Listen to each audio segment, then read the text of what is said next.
जाता है जो कि काफी फेमस था। वो राइटर इस जगह का नहीं था बल्कि वो यहाँ पर किसी से मिलने आया था। वो राइटर एक घर के डोर पर नॉक करता है, लेकिन उस घर में जो लेडी रहती थी वो उस राइटर को वापस जाने के लिए बोलती है क्योंकि वो समझ रही थी कि शायद वो कोई कस्टमर होगा। लेकिन वो राइटर उस लेडी को अपने बारे में इंट्रोड्यूस करवाता है कि मैं एक राइटर हूँ, ना कि कोई कस्टमर। वो लेडी फौरन समझ जाती है और दरवाजा खोलकर उस राइटर को अंदर बुला लेती है। वो राइटर इस घर में इस लेडी के हस्बैंड से मिलने आया था और इस लेडी के हस्बैंड का नाम थॉमस था जो कि एक बूढ़ा इंसान था। यहाँ पर वो राइटर उस बूढ़े आदमी यानी थॉमस से कोई स्टोरी सुनने आया था, लेकिन जैसे ही वो राइटर थॉमस से मिलता है थॉमस उसकी इंसल्ट करने लगता है कि क्या तुम पागल हो, इतनी दूर से सिर्फ मुझसे मिलने आए हो। लेकिन वो राइटर थॉमस के गुस्से को इग्नोर करता है। वो थॉमस को कहता है कि मैं आपके पास एक कहानी सुनने आया हूँ। यहाँ पर वो राइटर थॉमस को पैसों की ऑफर भी करता है कि अगर आप मुझे वो कहानी सुना दें तो मैं आपको अपने सारे पैसे दे दूंगा। ये कहते ही वो राइटर थॉमस के सामने अपने सारे पैसे भी रख देता है, लेकिन थॉमस इस ऑफर से साफ इनकार कर देता है और वो उस राइटर को कहता है कि तुम जाओ और गवर्नमेंट हिस्ट्री चेक करो, वहाँ पर तुम्हें वो कहानी मिल जाएगी। लेकिन वो राइटर थॉमस को कहता है कि मैंने वो रियल स्टोरी आपके मुंह से सुननी है, ना कि किसी गवर्नमेंट हिस्ट्री को चेक करना है। ये बात सुनकर थॉमस को राइटर पर गुस्सा आता है और वो उसे वहाँ से जाने के लिए कहता है। साथ साथ थॉमस ये भी कहता है कि मैं कुछ भी नहीं जानता।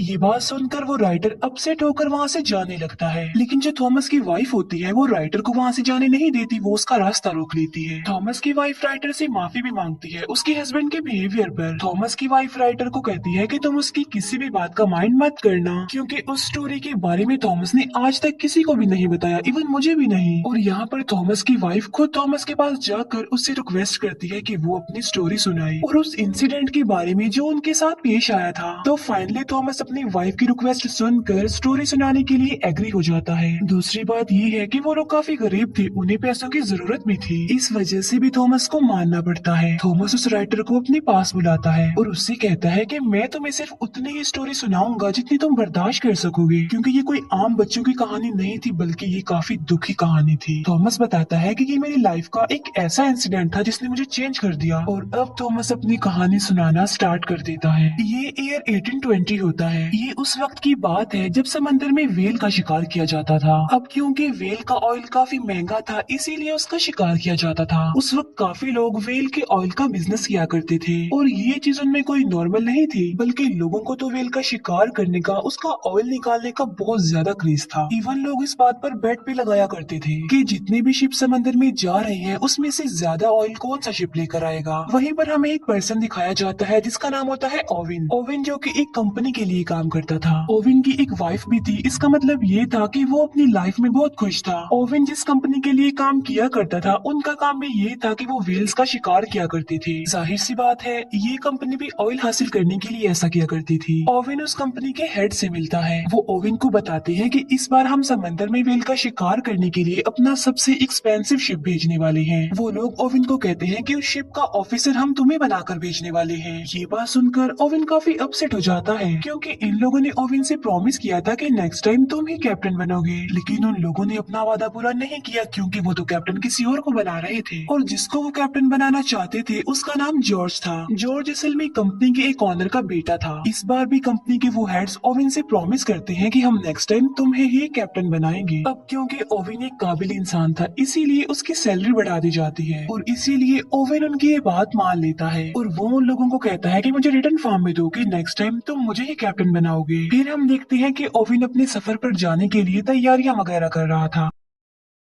ओविन की वाइफ उसके जाने पर ज्यादा खुश नहीं थी। वो ओविन को कहती है कि तुम मुझसे प्रॉमिस करो कि तुम सही सलामत जल्द से जल्द वापस आओगे। ओविन की वाइफ उसे एक लॉकेट भी पहना देती है ताकि ओविन को उसका ये प्रॉमिस याद रहे। इसके बाद हमें वही लड़का जॉर्ज दिखाया जाता है जो कि कैप्टन था। वहीं पर जॉर्ज का फादर भी था। जॉर्ज का फादर उसे कहता है कि बेटा जाओ और कामयाब होकर ही वापस आना। फिर वो सब लोग जिन्होंने शिकार पर जाना था वो एक जगह पर आकर इकट्ठा हो जाते हैं। उन लोगों को भेजने के लिए वहाँ पर सिटी के काफी लोग भी आए होते हैं। वहीं पर हमें एक यंग लड़का दिखाया जाता है जिसका नाम होता है थॉमस। जी हाँ बिल्कुल, ये वो यंग थॉमस है जो हमें स्टोरी सुना रहा है जो कि अब बूढ़ा हो गया है। थॉमस जो कि शिकार के लिए फर्स्ट टाइम जा रहा था समंदर में। उसे शिप पर ओविन का बचपन का फ्रेंड भी था और उसके बाकी फ्रेंड्स भी थे और साथी थे। इसके बाद ओविन और कैप्टन जॉर्ज एक दूसरे से मिलते हैं और बस यहीं से उन दोनों की नोकझोंक शुरू हो जाती है क्योंकि जॉर्ज अपने कैप्टन होने का रोब ओविन पर जमा रहा था, लेकिन ओविन तो कुछ भी नहीं कर सकता था क्योंकि जॉर्ज कैप्टन था और उसे उसके अंडर ही काम करना लेना था। फिर ये लोग अपने सफर पर चल पड़ते हैं और थोड़ी ही दूर जाते ही शिप में खराबी हो जाती है। ऐसा फील हो रहा था कि जैसे शिप एक जगह पर फंस गया हो, लेकिन यहाँ पर ओवेन अपने स्किल्स का इस्तेमाल करके उस डिफिकल्ट कंडीशन को टैकल करता है बहुत अच्छे से। अब जाहिर सी बात है ओवेन ऐसा इसलिए कर पाया क्योंकि वो बहुत ज्यादा एक्सपीरियंस था, लेकिन जो कैप्टन जॉर्ज था वो ऐसा बिल्कुल भी नहीं था। मतलब ये कि उसमें कोई भी ऐसी स्किल्स ऐसी एबिलिटीज नहीं थी, इसीलिए जब वो ओवेन की एबिलिटीज या स्किल्स देखता है तो वो जेलस हो जाता है ओवेन से, और इस बात का बदला वो रात को डिनर पर ओवेन से लेता है। जॉर्ज ओवेन की काफी इंसल्ट करता है कि तुम गरीब हो और सिर्फ एक फार्मर के बेटे हो। अब क्योंकि ओवेन से ये इंसल्ट बर्दाश्त नहीं हो रही थी और वो कुछ कर भी नहीं सकता था, इसीलिए वो वहाँ से उठकर चला जाता है और अपने साथियों को कहता है कि हमने कल सुबह जल्दी उठना है। उस शिप पर हम ये बात नोटिस करते हैं कि गरीब लोगों को ज्यादा इम्पोर्टेंस नहीं दी जाती थी, बल्कि उन्हें हमेशा छोटा ही समझा जाता था। नेक्स्ट डे जॉर्ज फिर से ओवेन को ऑर्डर लगाने लगता है। अब ना चाहते हुए भी ओवेन को जॉर्ज का ऑर्डर मानना ही पड़ता था, लेकिन फिर तभी ओवेन का ध्यान एक समुद्री तूफान पर जाता है। वो ये बात जॉर्ज से शेयर करता है कि आगे समुद्री तूफान है, हमारे लिए खतरा है, इसीलिए हमें शिप को वापस मोड़ लेना चाहिए। लेकिन जॉर्ज ओवेन की ये बात नहीं मानता और शिप को तूफान में ही ले जाने का ऑर्डर दे देता है। और जब वो लोग तूफान में एंटर करते हैं तो वो लोग वहाँ पर फंस जाते हैं। तूफान में भी ओवेन चिल्ला रहा होता है कि शिप को वापस मोड़ लिया जाए जल्दी से, लेकिन जॉर्ज अभी तक अपनी जिद पर ही अड़ा हुआ था और वो शिप को और ज्यादा तूफान के अंदर ले जाता है। ऐसा करने से उनके लिए काफी खतरा था, उनकी जान का खतरा, शिप डूबने का खतरा, लेकिन किसी तरह करके वो तूफान से बाहर आ जाते हैं। इसके बाद जॉर्ज ओवेन को कहता है कि तुम सबके सामने मुझसे सॉरी बोलोगे और हम इस शिप को वापस अपने आइलैंड पर लेकर जाएंगे। इसका मतलब ये है कि हम वेल का शिकार किए बगैर ही यहाँ से वापस चले जाएंगे। लेकिन यहाँ पर ओवेन जॉर्ज को काफी समझाने की कोशिश करता है कि देखो, सिचुएशन को समझने की कोशिश करो, हम वापस खाली हाथ नहीं जा सकते क्योंकि ये बहुत सारे लोगों की जिंदगियों का सवाल है। वो लोग हमारा इंतजार कर रहे हैं कि हम तेल लेकर ही वापस लौटेंगे। और यहाँ पर ओवेन जॉर्ज को राजी कर लेता है, इसीलिए वो लोग वापस जाने की बजाय अपने सफर के लिए आगे बढ़ते हैं। इसके बाद हमें डायरेक्ट 3 महीने बाद का सीन दिखाया जाता है और वो लोग एक ऐसी जगह पर पहुंच जाते हैं जहाँ पर उन्हें बहुत सारी वेल्स मिल जाती हैं। वो लोग वेल्स का शिकार करने के लिए अपनी बोट पर ही निकल जाते हैं। तभी ओवेन एक वेल पर अटैक कर देता है और वो वेल पहले तो बचने की काफी कोशिश करती है, लेकिन फिर वो मर जाती है। बाद में वो लोग उस वेल को शिप पर ले आते हैं और वो लोग उसका तेल निकालने लग गए। उन लोगों ने अब वेल के अंदर भी तो किसी को भेजना ही था। अब क्योंकि थॉमस साइज में काफी छोटा था, इसीलिए ओवेन वेल के अंदर थॉमस को भेजता है। फिर शिकार किए उन्हें काफी दिन गुजर जाते हैं, लेकिन अब उन्हें कोई भी शिकार नहीं मिल रहा था। और मुसीबत की बात तो ये थी कि उनके खाने का सामान भी खत्म हो रहा था। अब क्योंकि वो लोग ज्यादा आगे तक नहीं गए थे, इसीलिए वो बीच में एक आइलैंड पर रुक जाते हैं। वहीं पर वो लोग एक कैप्टन से मिलते हैं और वो भी वेल के शिकार के लिए ही वहाँ पर आया था। वो सब लोग उस आदमी से मिलते हैं और वो उन लोगों को अपने शिकार की आखिरी कहानी सुनाता है।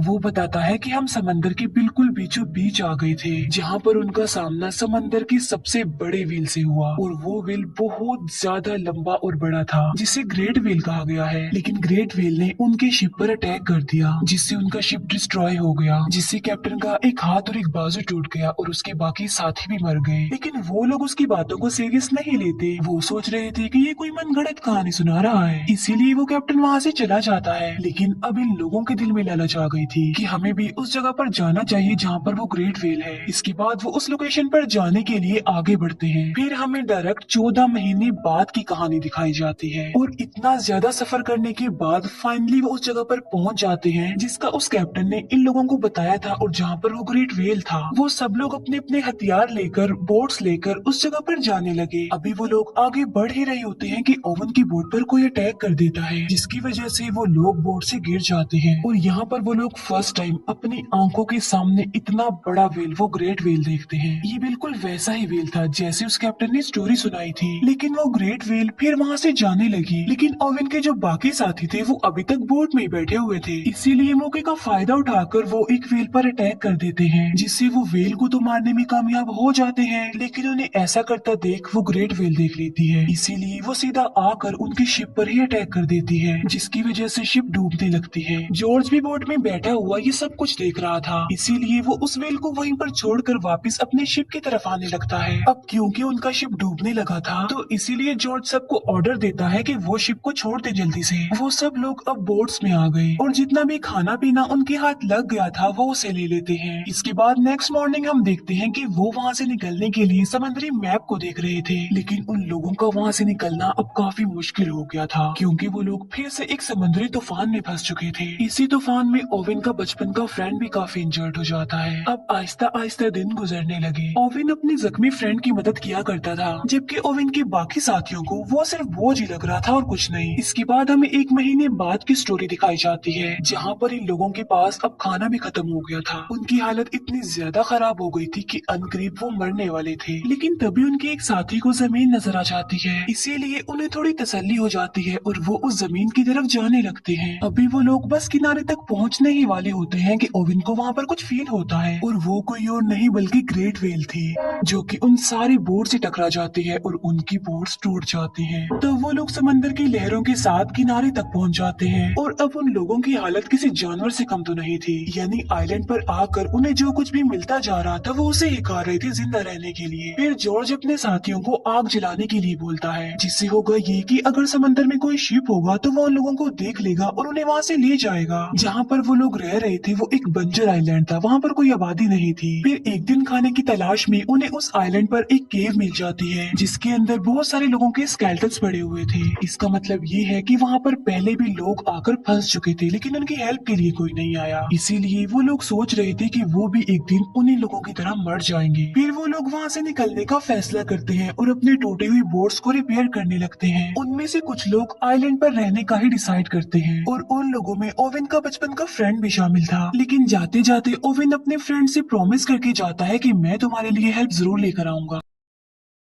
फिर इसके बाद हमें 48 दिन बाद की कहानी दिखाई जाती है और उन लोगों का काफी बुरा हाल था। खाए पिए बगैर वो लोग बहुत मुश्किल से ही जिंदा थे और फिर हमें दिखाया जाता है कि उनका एक साथी मर जाता है। तब ओवन का एक फ्रेंड उसकी डेड बॉडी को समंदर में फेंकने वाला था, लेकिन फिर वो लोग एक काफी अजीब चीज डिसाइड करते हैं। वो डिसाइड करते हैं कि हम इसको फेंकेंगे नहीं बल्कि हम इसको खा लेंगे। अब क्योंकि ऐसा करना तो उनके लिए काफी मुश्किल था, लेकिन इसके अलावा उनके पास और कोई ऑप्शन भी तो नहीं था। सब लोग इस बात की वजह से काफी अपसेट भी होते हैं, लेकिन जिंदा रहने के लिए अब उन्हें कुछ तो करना ही था ना, क्योंकि वो एक ऐसी सिचुएशन में फंस गए थे कि वो बिल्कुल बेबस थे। इसीलिए वो अपने उस फ्रेंड को खा लेते हैं और कहानी फिर वापस से प्रेजेंट टाइम में आ जाती है, जहाँ पर हमें बूढ़ा थॉमस दिखाया जाता है। जहाँ पर थॉमस काफी दुखी था कि उन्हें अपने ही साथियों की डेड बॉडी को खाना पड़ा। लेकिन तभी ओवेन की वाइफ भी वहाँ पर रोती हुई आ जाती है। वो अपने हस्बैंड की दुख भरी कहानी सुनकर और ज्यादा दुखी हो गई थी। फिर वो थॉमस को कहती है कि इसकी आगे की स्टोरी सुनाओ। फिर उस इंसिडेंट के बाद 1 महीने बाद का सीन दिखाया जाता है, जहाँ पर ये लोग अभी तक समंदर में फंसे हुए थे और वहीं पर भटक रहे थे। अब क्योंकि भूख की वजह से उनका काफी बुरा हाल था, इसीलिए वो मजबूर होकर सरवाइव करने के लिए आपस में ही एक गेम खेलते हैं, जिस गेम में अगर कोई हार जाता था तो उसे मार दिया जाता था और बाद में वो सारे साथी मिलकर उसे खा लेते थे। फिर एक दिन वो कैप्टन जॉर्ज हार जाता है। जॉर्ज अपने कजन को गन देकर कहता है कि तुम मुझे शूट कर दो और मुझे मार डालो, लेकिन जॉर्ज का वो कजन उसे शूट करने की बजाय खुद को ही शूट कर लेता है और बाकी लोग उसे खा लेते हैं। फिर एक दिन उन्हें फिर से वही ग्रेट व्हेल दिखाई जाती है। तब ओवेन उस व्हेल पर अटैक करने ही वाला होता है कि तभी ओवेन उस व्हेल की आंख देख लेता है, इसीलिए ओवेन उस व्हेल पर अटैक नहीं करता और वो भी वहाँ से चली जाती है। फिर काफी दिन बाद एक शिप दिखाया जाता है और उस शिप के लोग जॉर्ज की बोट को देख लेते हैं, इसीलिए वो लोग उनकी हेल्प करते हैं। और जब शिप का कैप्टन ये देखता है कि बोट में इंसानी हड्डियां पड़ी हुई है तो वो काफी शॉक्ड रह जाता है। और वो बोट जिसमें ओवेन और थॉमस थे वो तो दूसरी बोट से अलग हो चुकी थी। ओवेन और थॉमस का काफी बुरा हाल था, वो मर रहे थे। लेकिन फिर तभी ओवेन की नजर एक शिप पर पड़ती है और वो हेल्प के लिए उस शिप को बुला लेते हैं और फिर इस खतरनाक सिचुएशन से वो बाहर आ जाते हैं। फाइनली उन लोगों को बचा लिया जाता है और कुछ दिनों बाद उन्हें उनके घर पर लाया जाता है, जहाँ पर सिटी के लोग उन लोगों को देखकर काफी हैरान रह जाते हैं, क्योंकि उन्होंने तो एक्सपेक्ट किया था कि ये तो कब से ही मर चुके होंगे। वहीं पर ओवेन की वाइफ भी उसके लिए वेट कर रही थी। ओवेन की वाइफ जल्दी से उसके पास आती होती है और वो दोनों मिलते हैं। फिर उसी दिन ओविन और थॉमस मिलते हैं, जहाँ पर ओविन थॉमस को निशानी के तौर पर अपने व्हेल पिन दे देता है। इसके बाद कंपनी के लोग ओविन और जॉर्ज को बुलाते हैं उनसे स्टोरी सुनने के लिए जो उनके साथ समंदर में बीत चुका।